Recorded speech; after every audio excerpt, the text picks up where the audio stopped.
श्री कृष्ण भगवान ने राधा के पैरों का क्यों पिया चरणामृत। दोस्तों, इसके पीछे छिपी है एक बहुत सुंदर प्रेम कहानी। चलो दोस्तों, कहानी को शुरू करते हैं।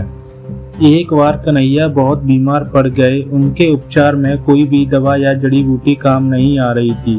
तब कन्हैया जी ने स्वयं ही गोपियों से एक ऐसा उपाय करने को कहा जिसे सुन गोपियां बहुत बड़ी दुविधा में पड़ गईं, क्योंकि कन्हैया ने गोपियों से उन्हें चरणामृत, वह जल जिससे पैरों को धोया जाए, पिलाने को कहा। उनका मानना था कि उनके परम भक्त या फिर जो उनसे बहुत अधिक प्रेम करता है तथा उनकी चिंता करता है, यदि उसके पैरों को धोने के लिए इस्तेमाल हुए जल को वे ग्रहण कर लें तो वे निश्चित ही ठीक हो जाएंगे।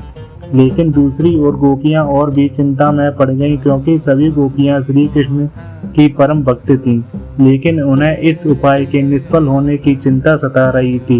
उनके मन में बार बार यह आ रहा था कि यदि उनमें से किसी एक गोपी ने अपने पांव के इस्तेमाल से चरणामृत बना लिया और कन्हैया जी को पीने के लिए दिया तो वह परम भक्त का कार्य तो कर देंगी, परंतु किन्हीं कारणों से कन्हैया ठीक न हुए तो उसे नरक भोगना पड़ेगा।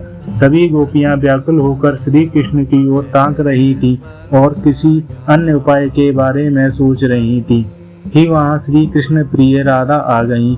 अपने कान्हा को इस हालत में देख के राधा के तो जैसे प्राण ही निकल गए हो।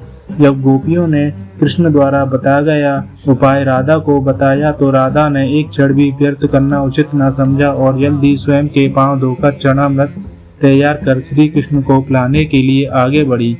राधा जानती थी कि वे क्या कर रही हैं। जो बात अन्य गोपियों के लिए भय का कारण थी, ठीक वही राधा को भी मन में थी। लेकिन कृष्ण को वापस स्वस्थ करने के लिए वे नरक में जाने के लिए भी तैयार थी। आखिरकार कन्हैया ने चरणामृत ग्रहण किया और देखते ही देखते वे ठीक हो गए, क्योंकि वह राधा ही थी जिनके प्यार एवं सच्ची निष्ठा से कन्हैया जी तुरंत स्वस्थ हो गए।